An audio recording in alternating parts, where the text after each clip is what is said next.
This episode is an ESL listening practice for intermediate learners. You will hear a natural conversation with clear pronunciation and everyday English. No tests, no pressure, just listening. Let's start.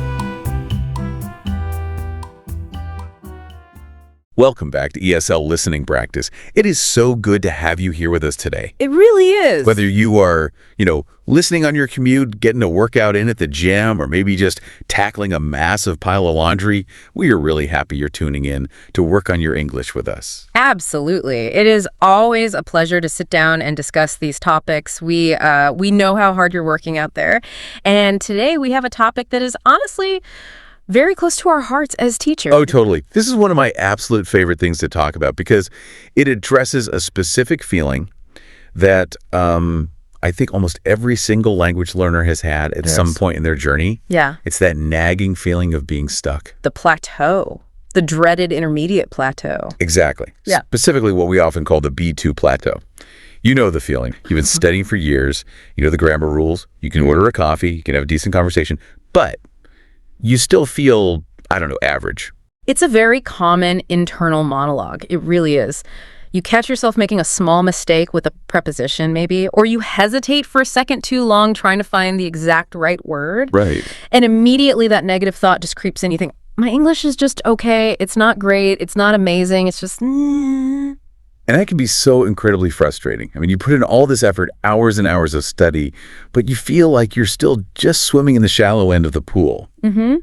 But, and here's where things get really interesting today, we are here to completely flip that script. We certainly are, because the reality is that internal monologue is lying to you.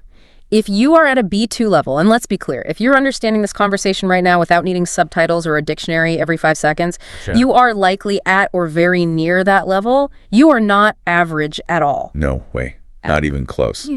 The thesis we're unpacking today is that reaching B2 is actually a superpower. That's a great way to put it. It's a massive, extraordinary achievement that puts you in an elite category of learners worldwide. It really does. And we aren't just saying that to be nice or, to make you feel better.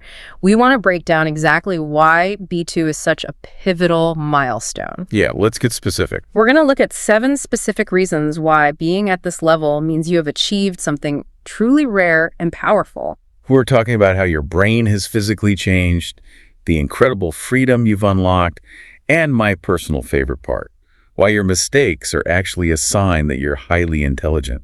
Well, I don't know about a genius in every aspect, but certainly linguistically sophisticated. I'm sticking with genius. But seriously, let's get into it. Let's start with the first major point, which is just the sheer statistics of it all. We need to talk about the rarity of independence. This is something we often lose sight of, I think, because we tend to surround ourselves with other learners. We go to class, we join forums online. Right. So it feels like everyone is learning. But if you zoom out and look at the global population of English learners, the numbers tell a very, very specific and surprising story. It's a huge number, right? Yeah. Millions of people start learning English every single year. Millions! It's one of the most common New Year's resolutions. Oh, absolutely. Think about it. Everyone downloads the apps on January 1st. Everyone buys that beginner textbook or signs up for that free trial. It's a fresh start. Precisely. Starting is the easy part. It's exciting, it's new, but sticking with it long enough to reach B2, that is incredibly rare. So what's the drop-off rate like? It's massive. There's a huge drop-off rate after the beginner stages. It's like a giant funnel. 100 people might go in the top, but only a tiny handful come out the other side at a B2 level. It's exactly like the gym in January. Yeah. You walk in on January 2nd and you have to wait in line for the treadmill. The place is packed. Yeah. But you go back on February 15th, the place is empty. Language learning has exactly the same dynamic. It does. So if you are here right now listening to a native level conversation, you've already outlasted the vast majority of people who once said, I want to learn English. You're one of the few who didn't cancel their gym membership. Exactly. And that distinction brings us to the fundamental difference between survival and functioning. This is key to understanding where you actually stand. Okay, let's break that down. Survival versus functioning. At the A1 or A2 levels, the beginner levels, you are essentially in survival mode. Survival mode is stress. It's purely utilitarian. It's phrases like, where is the bathroom? 1 chicken sandwich, please. Or just help. Right. It's about meeting basic biological or logistical needs. If you are dropped in the middle of New York City or London, you can eat and you can find a hotel. That is survival. You won't starve. You won't starve. But B2 is where you start functioning. You start living in the language, not just surviving it. I love that distinction. Functioning means you aren't just asking for water because you're thirsty. You're discussing which brand of water tastes better. Or you're complaining that the water is too warm. Or you're talking about how water sustainability is a huge global issue. It's a completely different level of conversation. Exactly. Functioning means you are independent. You can understand movies without constantly pausing.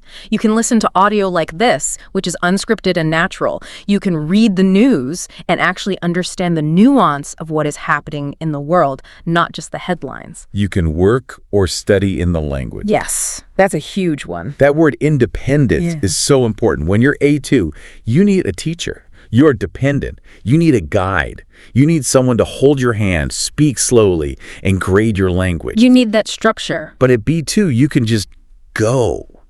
You can learn through English, not just learn English. You can take a course on history in English. You can learn how to bake in English. That is the shift. You stop being a student of the language and start being a user of the language. That's powerful. And frankly, the ability to express opinions rather than just needs is a massive leap.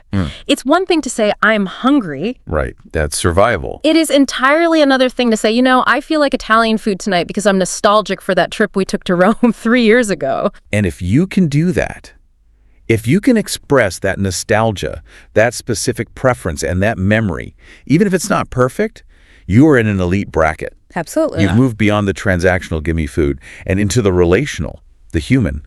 That is not average. That is extraordinary. It really is.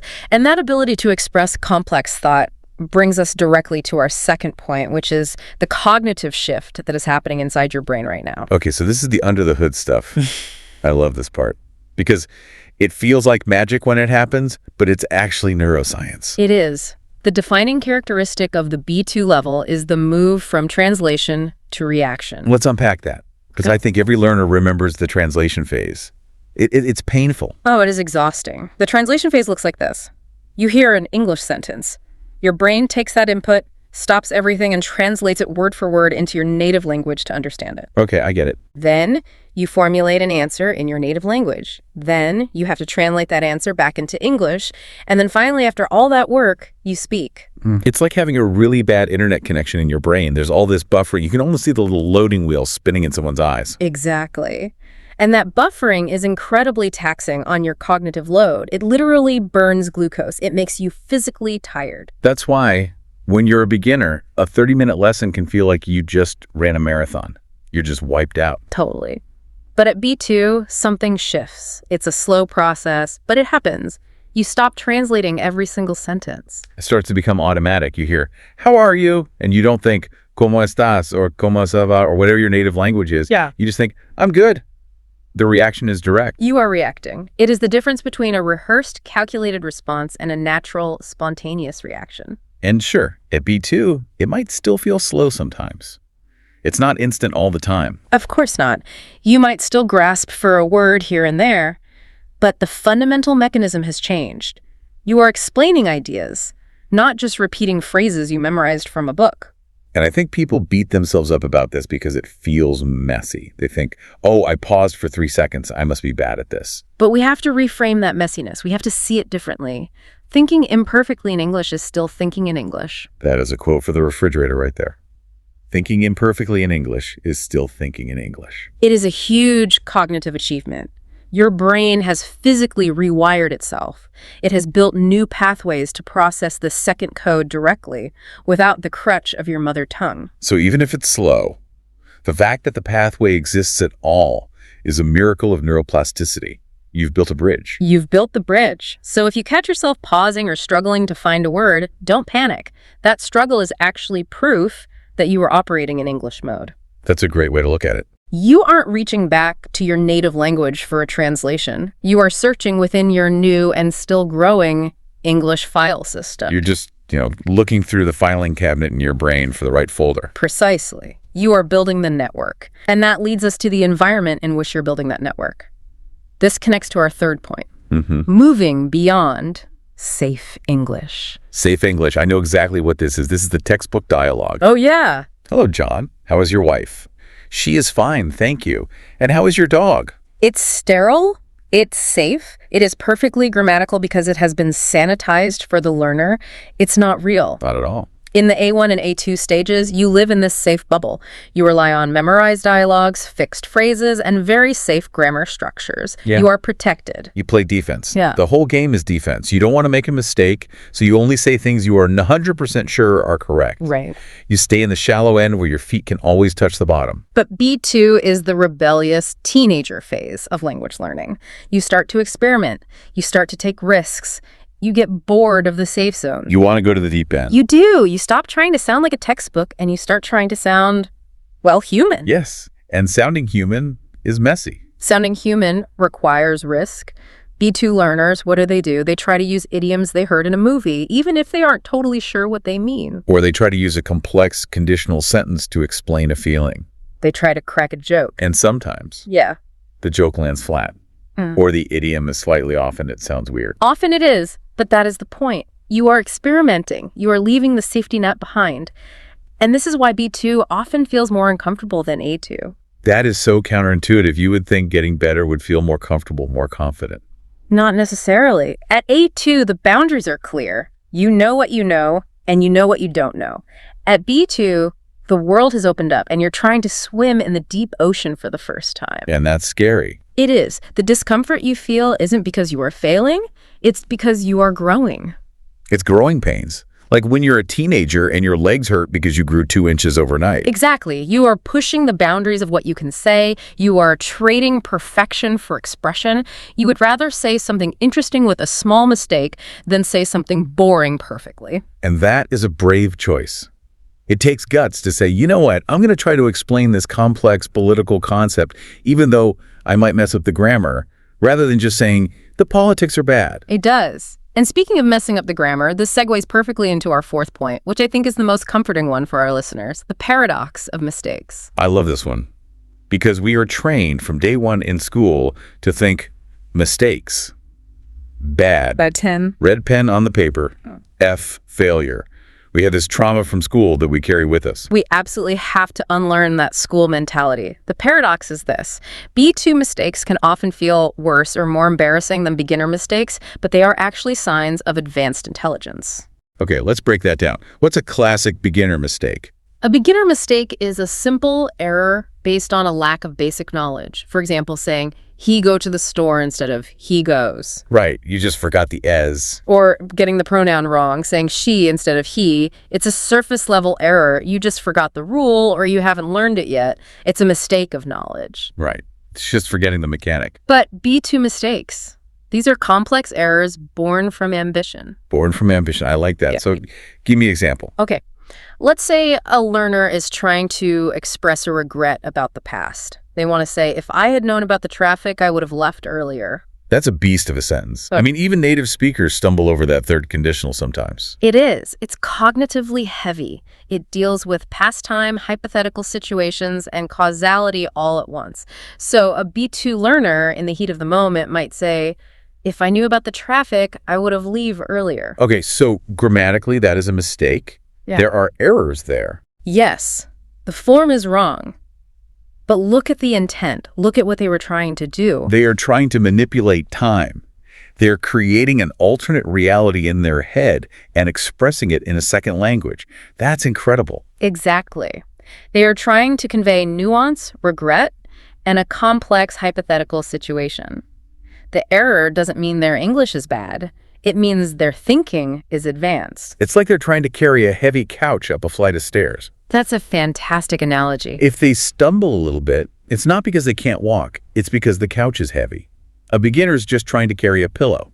It's easy not to stumble with a pillow. Precisely. So if you are listening to this and you find yourself making these weird, tangled sentences, it's because you are trying to say something real and complex. You aren't just pointing at a cat and saying cat. You are trying to discuss the existential dread of the cat. And that requires complex grammar. So please, from now on, view your mistakes as proof that you are pushing boundaries. If you weren't making mistakes, it would mean you were staying in the safe zone. You'd be stagnant. Mistakes are the footprints of progress. If you aren't making them, you aren't moving forward. Beautifully put. You're just standing still. So we've established that mistakes are good. and your brain is rewiring itself. Now let's talk about the reward. What do you actually get for all this hard work? The freedom factor. This is the emotional payoff. This is the big prize. We often talk about language as a tool, but at B2, it becomes a key. It breaks the lock of your native language. We take for granted how isolating it can be to be locked inside one language. If you only speak one language, your world is defined by the media, the culture, and the people who also speak that language. You are living in a bubble. B2 breaks that wall down. You gain the freedom to communicate with the world directly, not just through a teacher or a translator app. Let's talk about travel. Because there's A2 travel and then there's B2 travel, and they are completely different experiences. B2 travel is stressful. It's filled with terror. It is hoping nothing goes wrong because you don't have the words to fix it if it does. Yeah, you can order a meal from the menu by pointing, but if the train breaks down, you're lost. You're basically a parcel being moved from one tourist location to another. You're not really engaging. Oh man, the panic of the train announcement in a foreign language. Is this my stop? Is the train on fire? Who knows? We've all been there. But at B2, you have travel freedom. You move beyond fear. You can handle the disruption. You can turn to a stranger and ask, hey, sorry, what did that announcer say? And actually understand their answer. You stop just surviving the trip and start genuinely enjoying the culture. Yes. You can eavesdrop in cafes. Which is honestly the best part of travel, just listening to the local drama. It is. And you can make social connections, real ones, not just the surface level, where are you from conversation. You can actually make international friends. Understanding humor is a big part of this. Oh, humor is the final block of language learning, isn't it? It's the hardest thing. It absolutely is. But at B2, you start to get it. You might not catch every single pun, but you understand the vibe. You understand sarcasm. You can even make a joke. Which is amazing. And this touches on something really profound. Personality expression. Yes. I have heard so many students say this. They say, I feel like a different person in English. Or, I feel boring in English. That is the flatness of the lower levels. When you don't have the words, you can't show your wit, your sarcasm, your intelligence, your empathy. You feel like a flat, two-dimensional version of yourself. Like a cardboard cutout of who you really are. But at B2, that starts to fade. The color comes back. You can finally show your personality. You can be you again, just in English. You can express your opinions, your unique sense of humor, your specific perspective on the world. You are no longer just the student. You are the person. That is freedom. And it opens up content consumption too, right? We aren't just talking about graded readers and textbooks anymore. No, we're talking about everything. Global news, YouTube, Netflix, scientific articles, novels. You're consuming content firsthand. You're not waiting for the translation or the subtitles in your language. You get the information at the source. That is power. In the information age, being able to access the English-speaking internet directly gives you a massive advantage in your career and your personal growth. Totally. You are plugging directly into the mainframe. And there's always a but. Even with all this freedom, people at B2 still feel bad about their English. Why is that? That brings us to the exam trap versus real life. Ah, this is the villain of our story. The exam trap. The big boss, IELTS, TOEFL, Cambridge. These acronyms haunt our dreams. They really do. They cause so much anxiety. They do. And look, exams have their place. We get it. If you need a visa or you want to get into a university, you need the score. We understand that necessity. It's a hoop you have to jump through. It is. But the problem arises when learners let the exam define their self-worth or their actual ability to communicate in the real world. It's the perfectionist burden. I've seen it 100 times.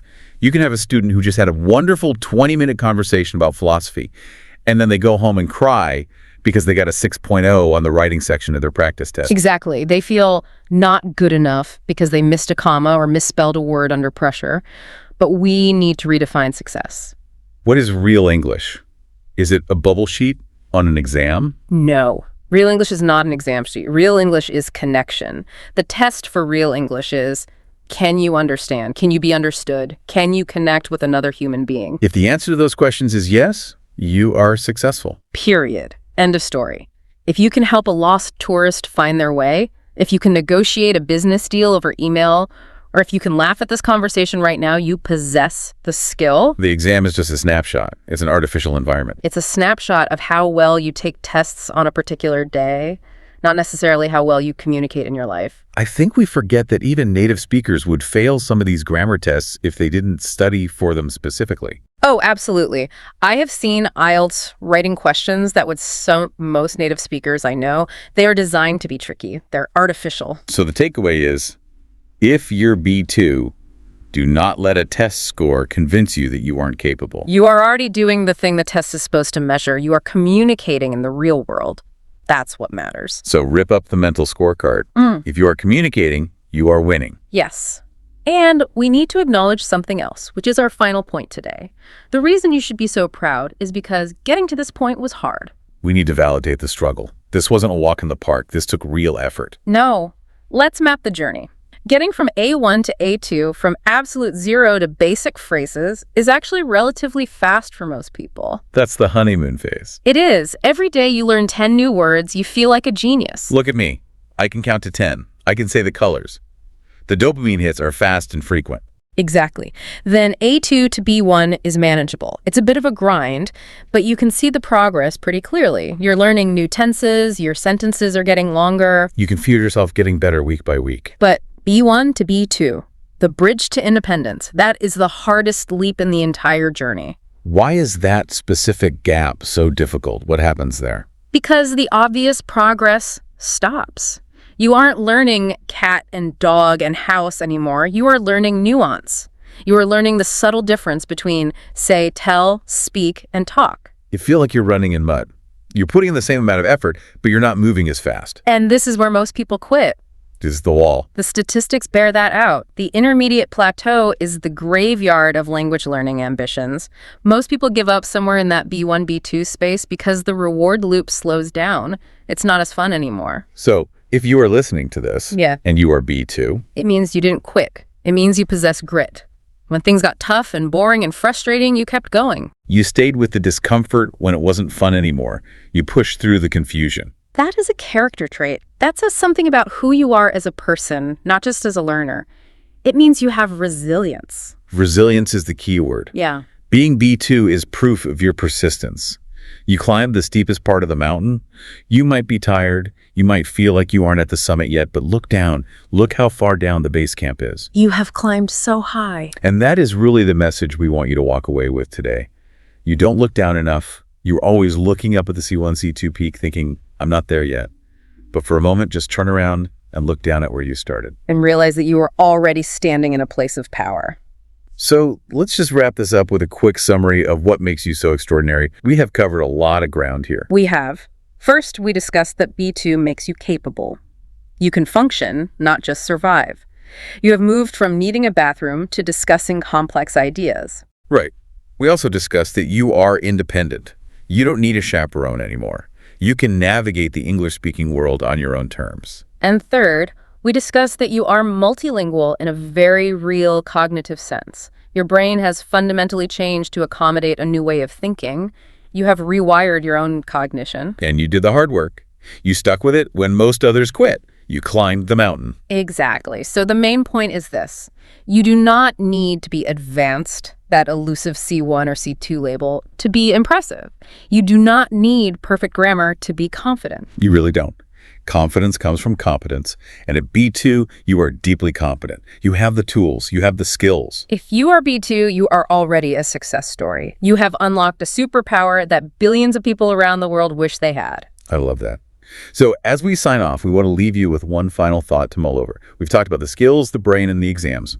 But think about this. You are already multilingual. Some say you possess a second soul, in a way. So the question for you to think about is, how does that change your identity? How does seeing yourself not as a learner, but as a multilingual person change how you walk through the world today?